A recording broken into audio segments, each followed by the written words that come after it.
그렇게 쉽지만은 않은 그런 주제입니다.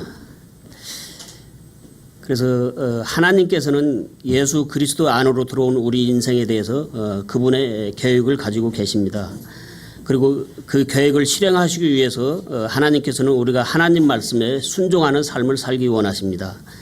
그러나 우리가 하나님께 불순종하게 되면 하나님께서는 우리를 다듬어서 쓰시기 위해서 필요한 조치를 이렇게 취하시게 되는데요.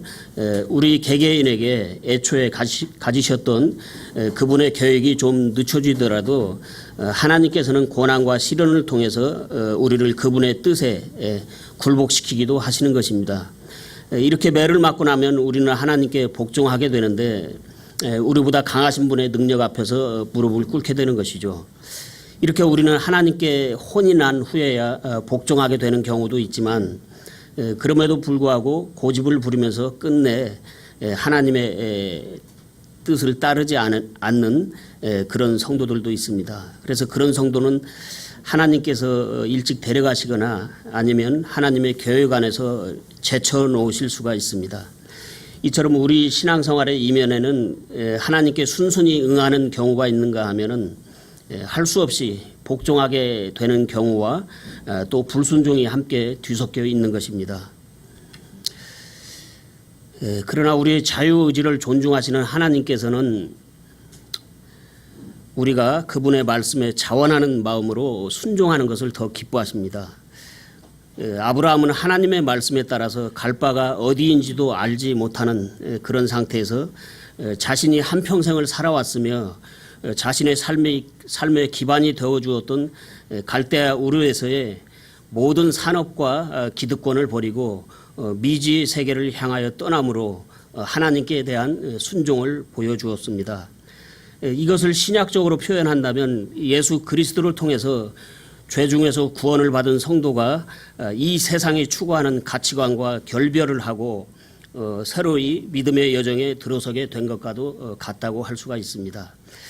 이때 아브라함의 나이가 75세였다고 성경은 말씀하고 있는데 인생에 있어서 새로운 모험을 즐길 나이는 아닌 것입니다.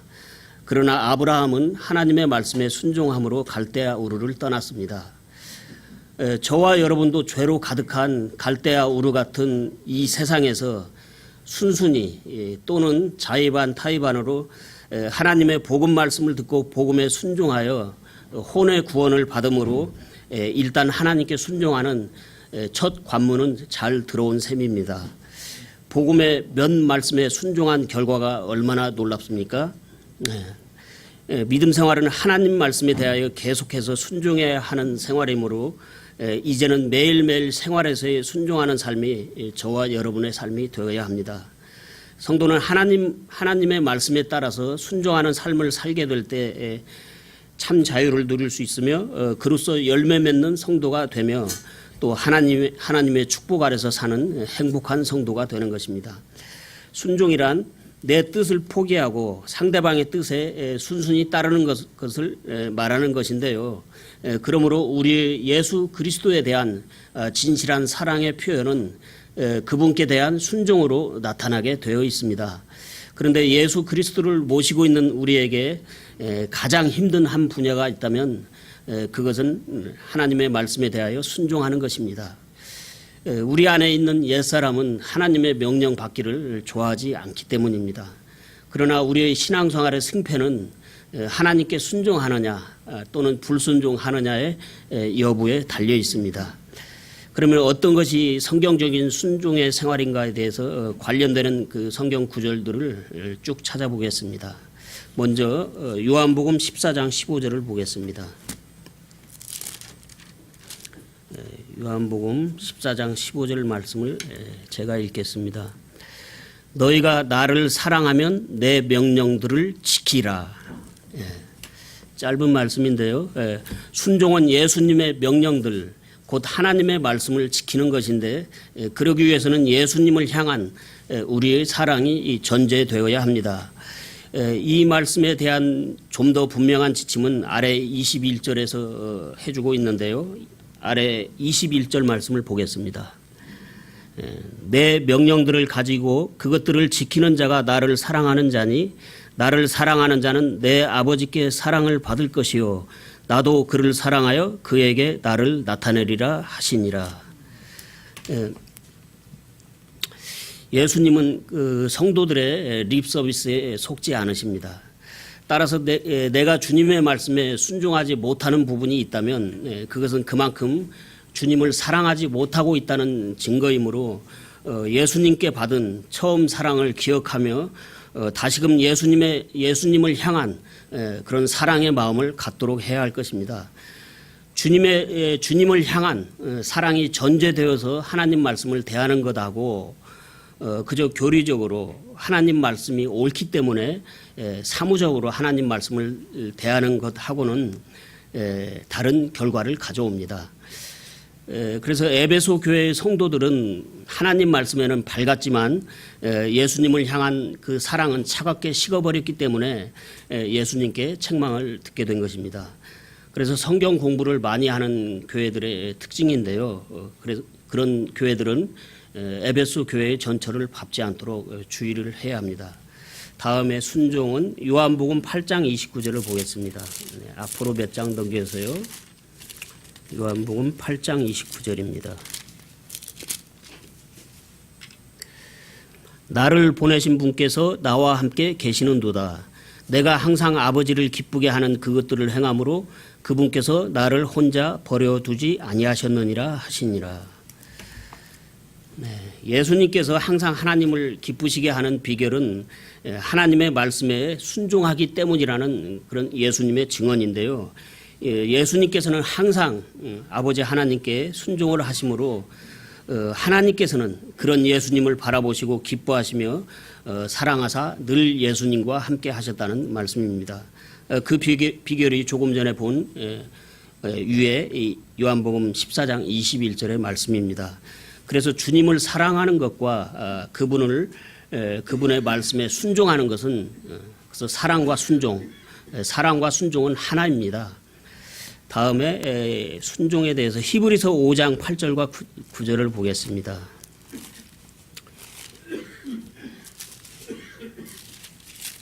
히브리서 5장 8절과 9절입니다.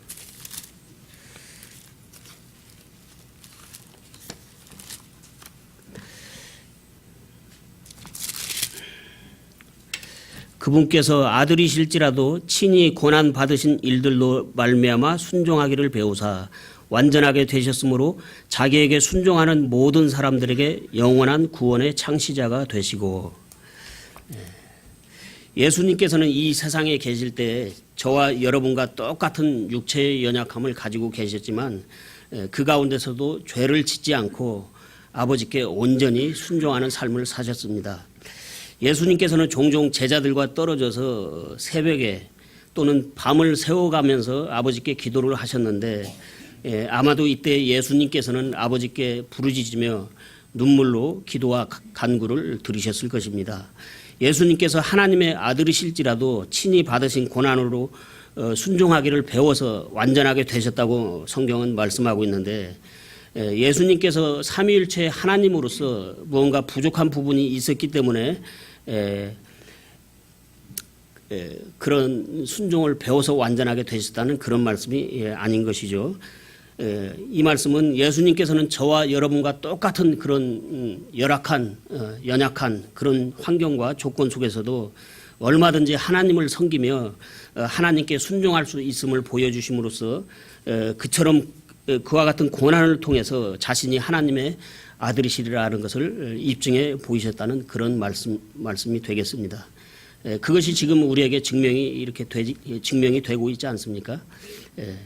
예수님의 사도들도 그와 같이 예수님의 본을 따라서 모든 핍박과 괴로움을 인내하며 견뎌냈던 것입니다.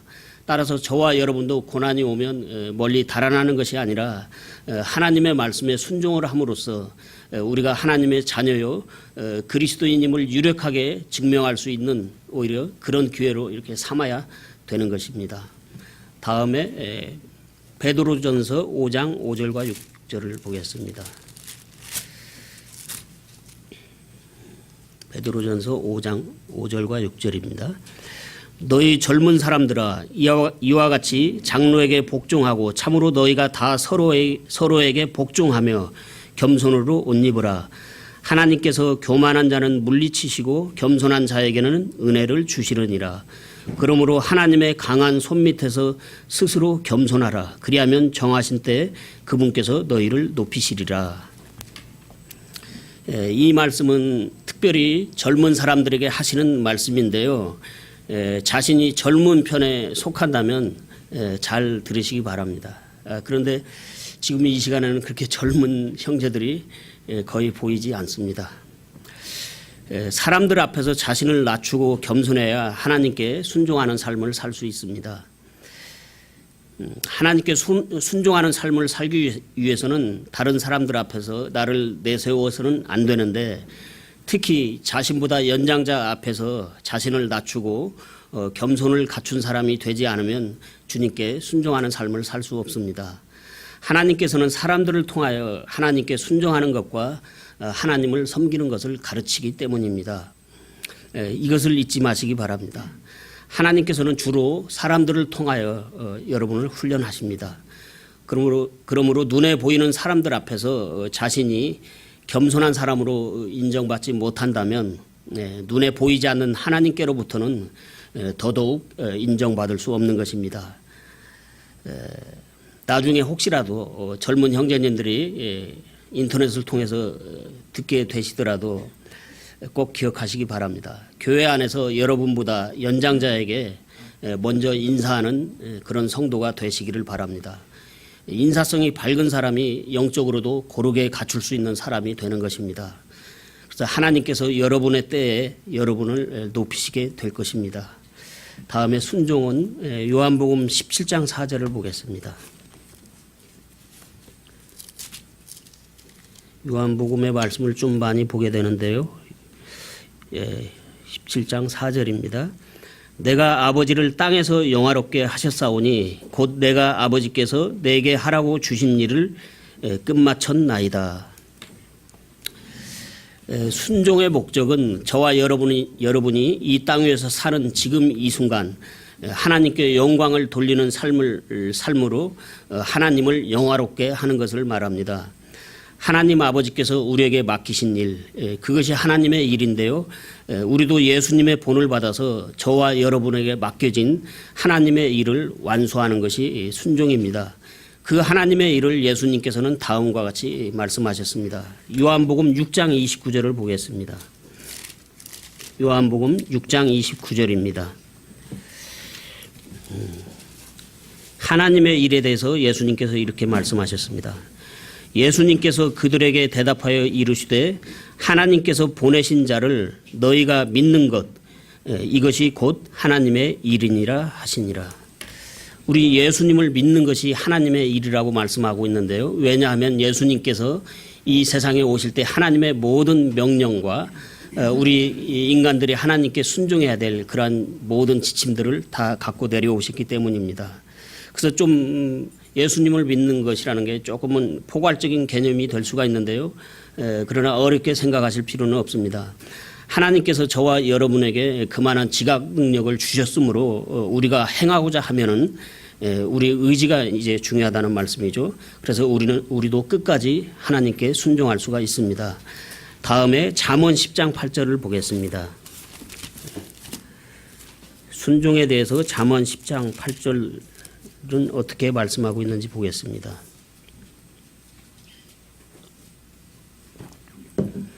마음이 지혜로운 자는 명령들을 받아들이되 수다를 떠는 어리석은 자는 넘어지리로다.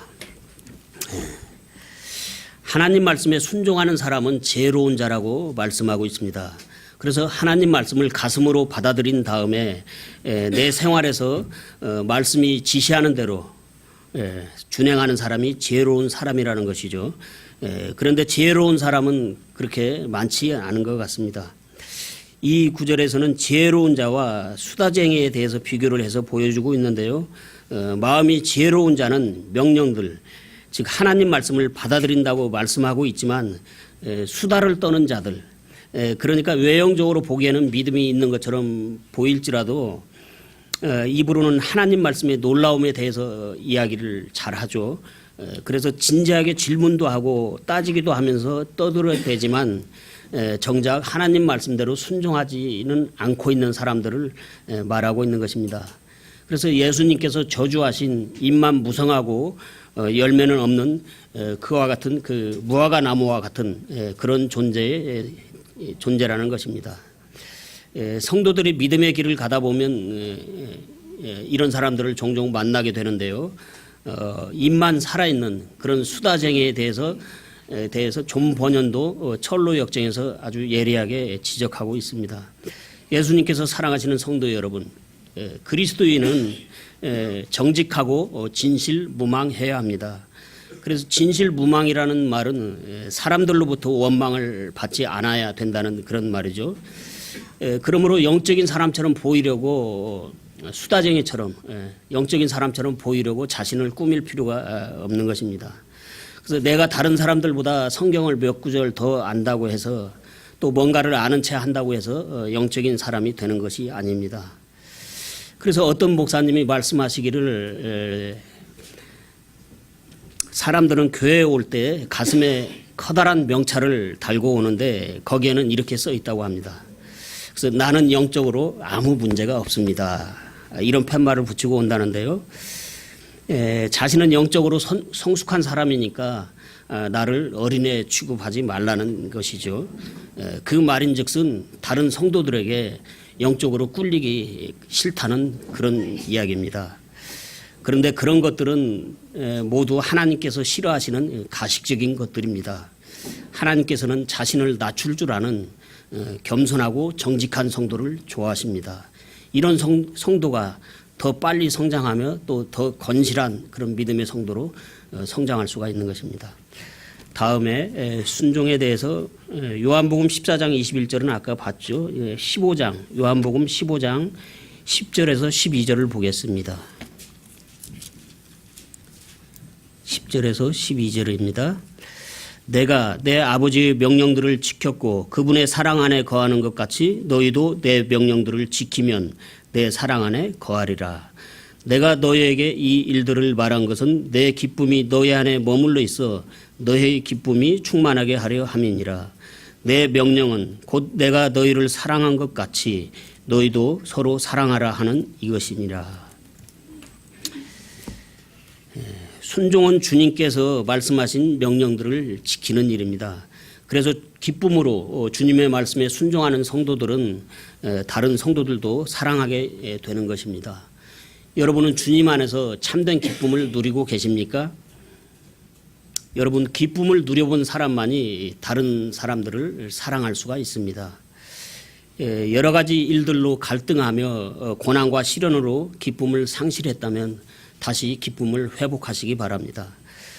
기쁨을 회복하는 방법은 주님께로 마음을 돌이키고 어린아이와 같이 순수한 마음으로 주님의 말씀에 순종하는 길밖에 없습니다. 이것이 성경이 우리에게 요구하는 순종이며 그것만이 저와 여러분을 믿음의 사람으로 세우는 유일한 길입니다. 다음에 아브라함의 순종과 그 결과에 대해서 살펴보겠습니다. 창세기 22장을 보겠습니다.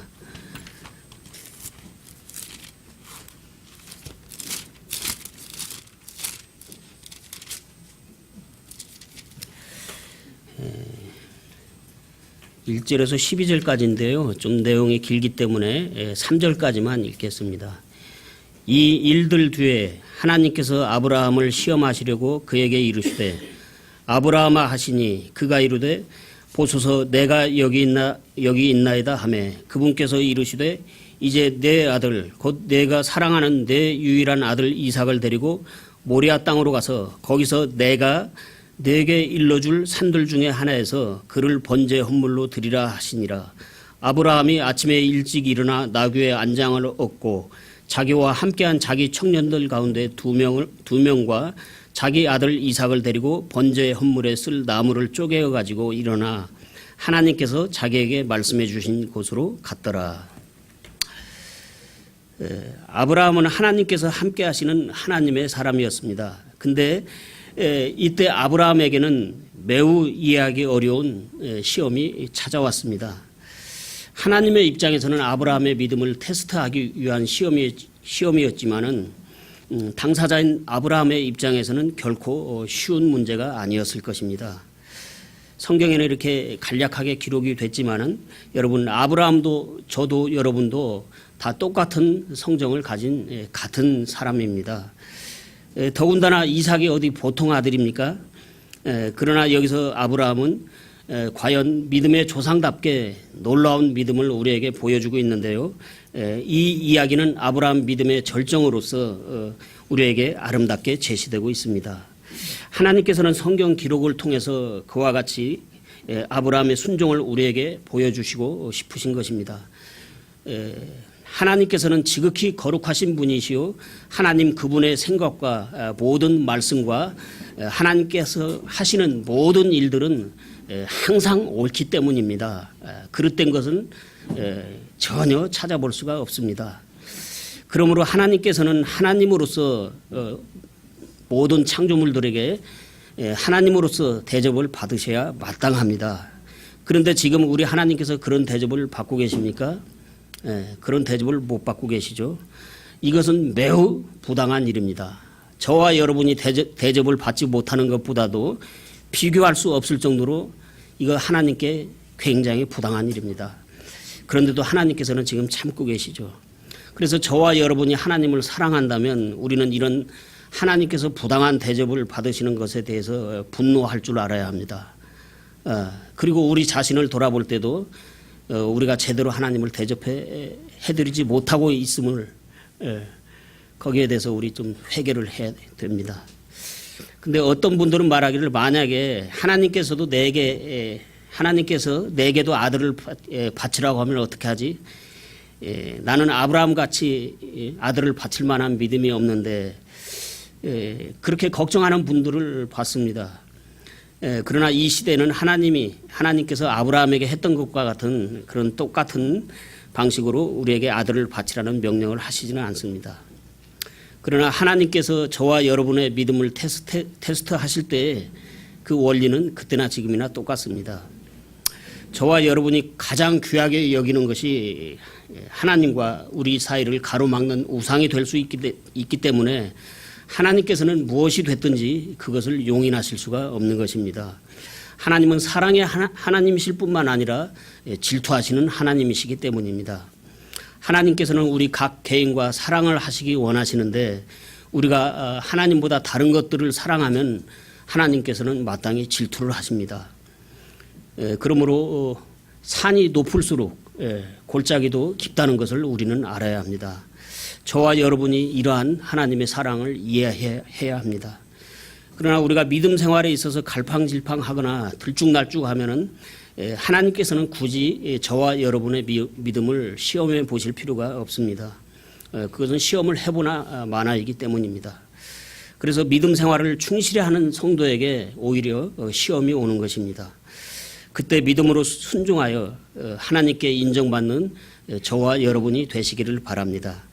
이렇게 해서 하나님께 순종한 아브라함은 자신은 물론이요, 그의 후손들에게까지도 큰 복을 받았습니다. 아브라함의 이 순종으로 인해서 또 이 시대 이방인인 우리도 그 복의 범위 안에 다 포함이 된 것입니다. 15절에서 18절을 보겠습니다. 창세기 22장 15절에서 18절입니다.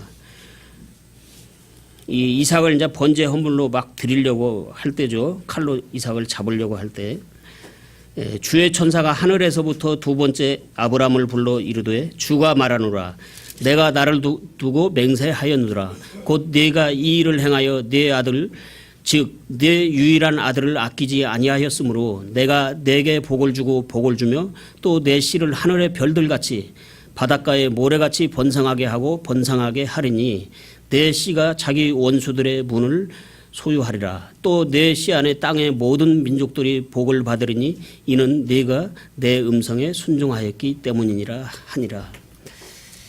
하나님의 계획을 이루시기 위해서 아브라함의 순종하는 그 믿음을 하나님께서는 사용을 하신 것입니다.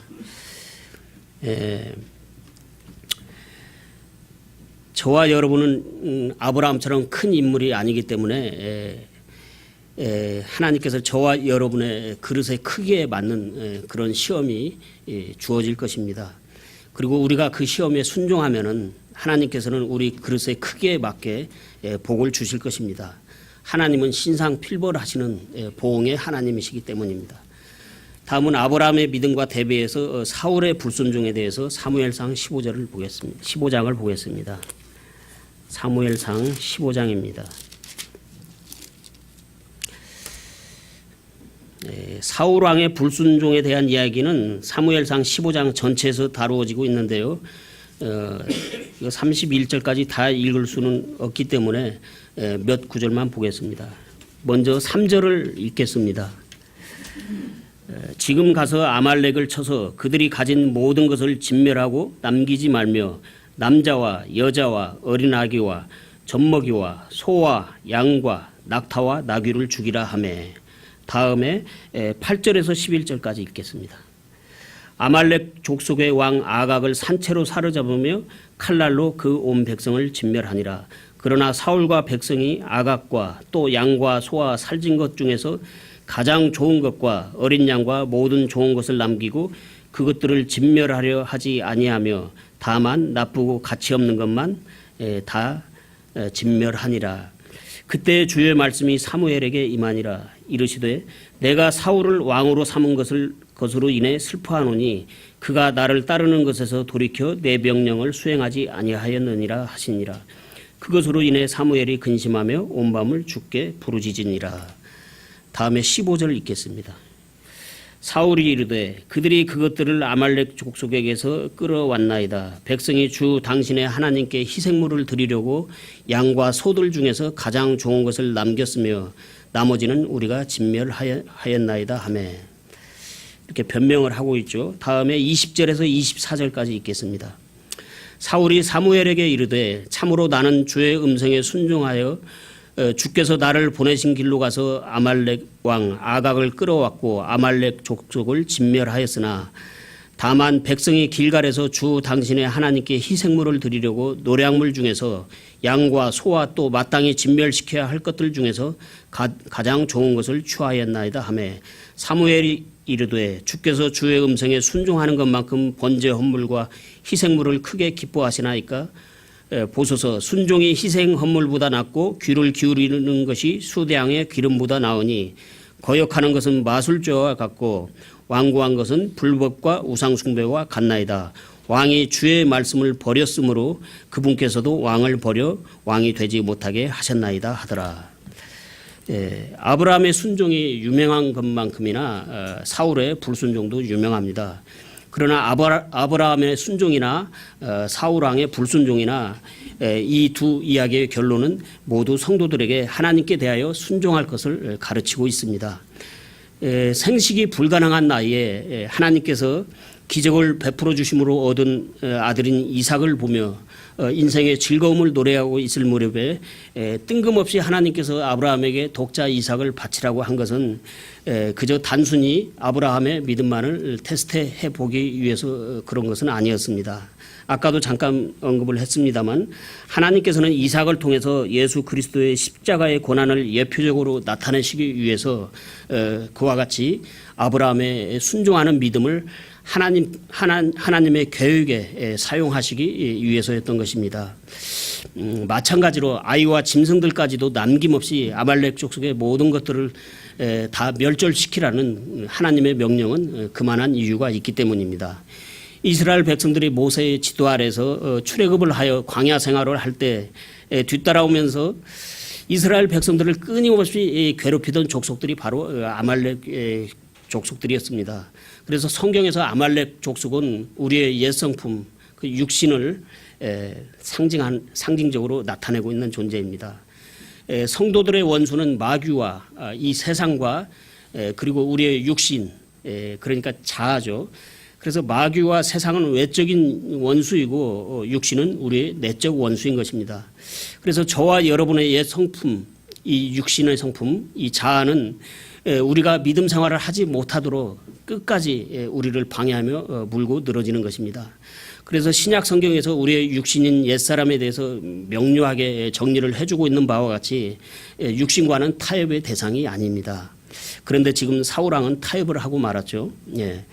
성경이 우리 옛사람에 대해서 죄에 대하여 죽은 자로 취급하라고 말씀하고 있는 것처럼 또한 우리 또한 나의 옛사람이 우리가 예수 그리스도를 영접하여 구원을 받았을 때 십자가에 못 박혔음을 우리가 인식하고 철저히 이 육신을 부인하지 않으면 우리는 새 생명이 주도하는 그런 믿음 생활을 할 수 없기 때문에 하나님께서는 구약 성경의 예표로서 그와 같은 명령을 하셨던 것입니다. 그런데 사울왕은 하나님의 명령에 불순종함으로써 더 이상 하나님의 계획을 이루어가기에 부적합한 인물이 되어서 하나님께 쓰임을 받을 수 없게 되고 말았습니다. 이것은 조금 다른 경우가 되겠는데요. 모세가 반석을 2번 쳤을 때도 예수 그리스도의 그 십자가에 못 박히신 그것을 예표적으로 하나님께서 모세의 믿음을 사용하시려고 했는데 모세 같은 그런 충직한 그런 하나님의 사람도 거기서 실수를 해서 하나님의 계획을 완전히 이루지 못했습니다. 그래서 그 대가로 모세는 가나안 땅에 들어가지 못하게 되었던 것이죠. 그래서 하나님의 이런 아주 중요한 그런 계획에 대해서 우리가 불순종을 해서 그 사안에 대해서 그것이 이렇게 틀어지게 됐을 때 하나님께서는 그것을 묵과하지 않으시는 것을 볼 수 있습니다. 그래서 우리도 마찬가지로 적용이 되겠습니다. 우리도 육신적인 것들과 타협을 하거나 육신의 것들을 끝내 버리지 않는다면은 하나님의 계획에 합당하지 못한 그런 성도가 되기 때문에 하나님께서는 더 이상 우리를 사용하지 않으실 것입니다. 하나님께서는 다른 그릇을 찾으시게 될 것입니다. 다음 불순종으로 오는 결과를 좀 찾아보겠습니다. 그래서 야고보서 4장 17절 말씀을 보겠습니다.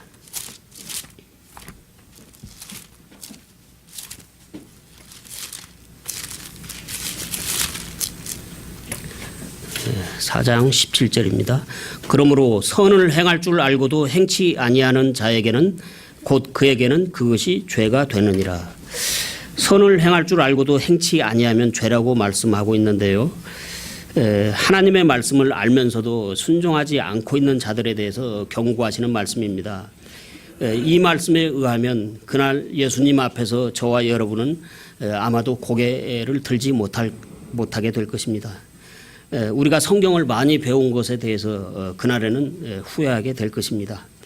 알지 못하고 행치 아니하는 종은 적게 맞으려니와 알고도 행치 아니하는 종은 매를 더 많이 맞는다고 예수님께서 분명히 말씀하셨기 때문입니다.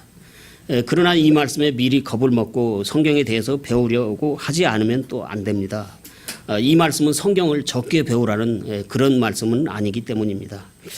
야고보서는 믿음을 가진 성도들이 명실상부하도록 선한 행위에 대해서 강조하고 있으며 이 구절의 말씀 또한 성도들이 하나님께 순종해야 할 것을 역설적으로 가르치고 있는 말씀입니다. 성도가 돼서 하나님 말씀에 불순종하는 것은 죄이기 때문입니다. 다음에 시간이 좀 부족할 듯 싶은데요. 다 여러분께서 시간이 되실 때 한번 찾아보시고요. 다음에 우선 예레미야 42장을 보겠습니다. 예레미야 42장 13절에서 17절까지 보겠습니다. 예레미야 42장 13절에서 17절입니다. 그러나 만일 너희가 말하기를 우리가 이 땅에 거하지 아니하리라 하며 주 너희 하나님의 음성에 순종하지 아니하고 이르기를 아니라 우리는 전쟁도 보지 아니하고 나팔 소리도 듣지 아니하며 빵의 굶주림도 잊지 아니할 이집트 땅으로 들어가 거기 거하리라 하면 너희 유다의 남은 자들아 그런즉 이제 주의 말을 들을지어다. 만군의 주 곧 이스라엘의 하나님이 이같이 말하노라. 너희가 만일 이집트로 들어가려고 너희 얼굴을 확실히 고정하고 가서 거기에 머무르려 하면 너희가 두려워하던 칼이 거기 곧 이집트 땅에서 너희를 따라잡을 것이요 너희가 무서워하던 기근이 거기 곧 이집트 땅에서 너희들을 바짝 따르리니 너희가 거기서 죽으리라. 이집트로 들어가 거기에 머무르려고 자기 얼굴을 고정한 모든 사람이 그와 같이 되리니 그들이 칼과 기근과 역병으로 죽을 것이요 그들 중 아무도 내가 그들에게 내릴 재앙을 피해 살아남거나 도피하지 못하리라. 이 말씀은 이스라엘의 불순종의 극치를 보여주고 있는 말씀입니다. 그래서 성경에서 이집트는 이 세상을 나타내고 있다고 했습니다. 하나님의 백성들이 이집트로 다시 들어간다는 것은 구원받은 성도가 하나님께 등을 돌리고 구원받기 전의 상태인 옛생활로 다시 돌아간다는 것을 말하는 것입니다. 이스라엘은 하나님께 순종한다고 해놓고서 어려움을 만날 때마다 곧 불평하고 불순종했습니다. 그들은 영적인 선한 싸움에 겁을 먹고 너무 쉽게 싸움을 포기한 것입니다. 그것이 13절에서 14절에 기록되어 있는데요.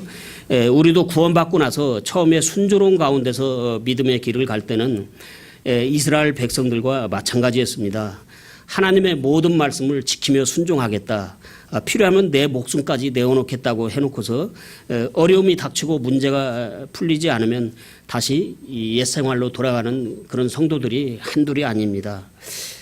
한번 그래서 출애굽한 이스라엘 백성들이 다시 홍해를 건너서 이집트로 돌아갈 수 없는 것처럼 한번 구원을 받은 성도가 다시 옛생활로 돌아간다고 해서 구원을 잃어버리게 되는 일은 절대로 없습니다. 그러나 불순종은 하나님을 속이는 것이며 그 결과는 비참한 것입니다. 다음 신명기 28장 15절을 보겠습니다.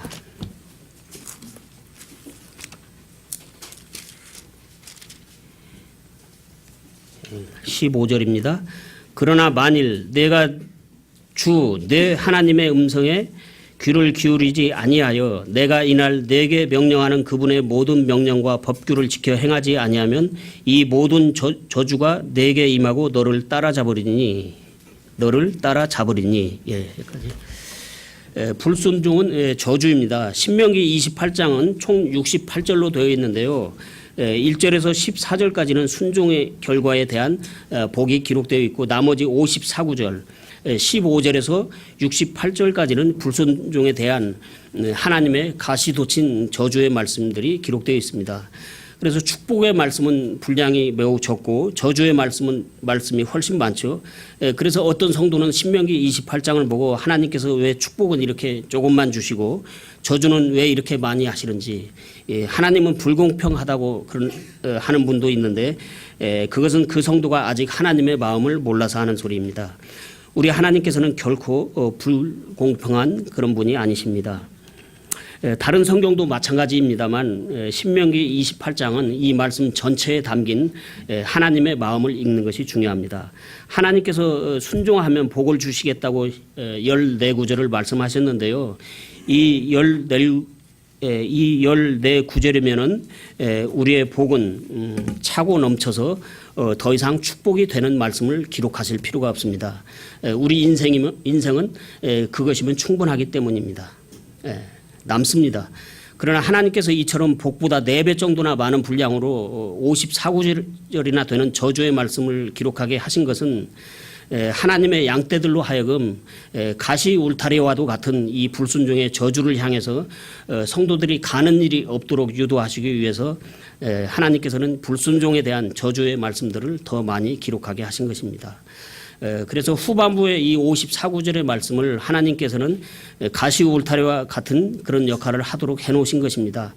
가시에 찔리면 양들은 가시가 있는 곳으로 가지 않기 때문에 하나님께서는 성도들을 사랑하셔서 배려해서 성도들이 불순종의 길로 가지 않도록 이 쉬운 4구절의 저주의 말씀으로 가시 울타리를 삼으신 것입니다. 하나님의 배려가 얼마나 크고 고맙습니까? 그래서 우리 인생들을 향하신 하나님의 생각은 저와 여러분이 생각하는 것보다 훨씬 더 크고 깊습니다. 우리는 일하신 하나님의 마음에 진정으로 감사를 드리며 그분의 말씀에 더욱 순종해야 되겠습니다. 그래서 성경을 보실 때 거기에 담겨 있는 말씀의 원리와 하나님의 마음을 발견하시기 바랍니다. 시간이 지나서 이것으로 마치겠습니다. 예.